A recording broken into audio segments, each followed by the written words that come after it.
কথায় আছে বড় প্লেয়াররা জ্বলে ওঠে বড় মঞ্চে, বড় প্রতিপক্ষের বিপক্ষে। কুলদীপ যাদব পাকিস্তানের বিপক্ষে এই নিয়ে 6টা ম্যাচ খেলেছেন, 6টা ম্যাচের প্রতিটাতেই তিনি উইকেট নিয়েছেন। 25 রানে 5 উইকেট তার সেরা বোলিং ফিগার পাকিস্তানের বিপক্ষে। আজকে 40 রানে 3 উইকেট নিয়েছেন, 9 ওভার বল করেছেন। পাকিস্তান 241 রানে অল আউট হয়েছে। কুলদীপ যখন সালমান আলী আঘাকে আউট করেন তখনও পাকিস্তানের পক্ষে এই ম্যাচে পার স্কোর যেটা বলা হচ্ছিল বা উইনিং স্কোর যেটা বলা হচ্ছিল 270-80 রান করা খুবই সম্ভব।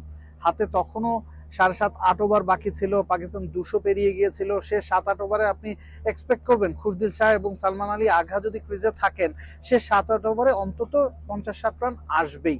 সেটা যে পাকিস্তান করতে পারলো না তার পুরো ক্রেডিটটা যাবে কুলদীপ যাদবের।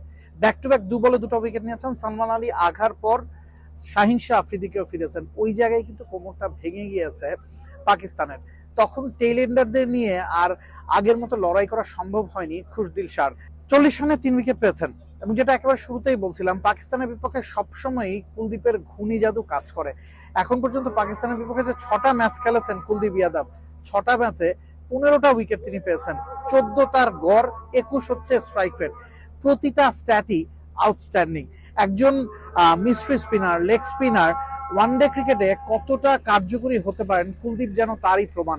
বাংলাদেশ এই জায়গাটায় রিশাদকে খেলাচ্ছে, অনেকদিন ধরেই ট্রাই করছে, কিন্তু রিশাদ কি আসলে ওইভাবে পারফর্ম করতে পারছে কিনা সে প্রশ্ন থাকছে।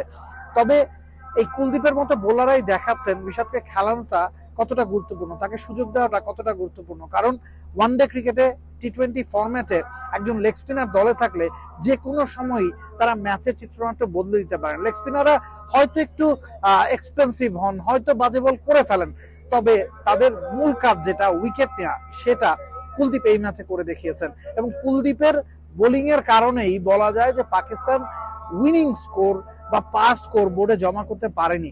ভারতকে আপনি যখন 241 রানের টার্গেট দিবেন দুবাইয়ের মতো স্লো পিচে, সেটা হয়তো ফাইটিং স্কোর হতে পারে, তবে উইনিং স্কোর অন্তত প্রথম ইনিংস শেষে মনে হচ্ছে না। All the credit goes to Kuldeep Yadav.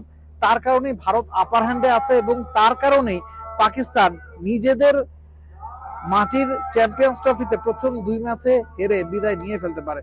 কুলদীপই এই ম্যাচের এখন পর্যন্ত top performer of the day. Nabil Kaiser, T sports, Pakistan.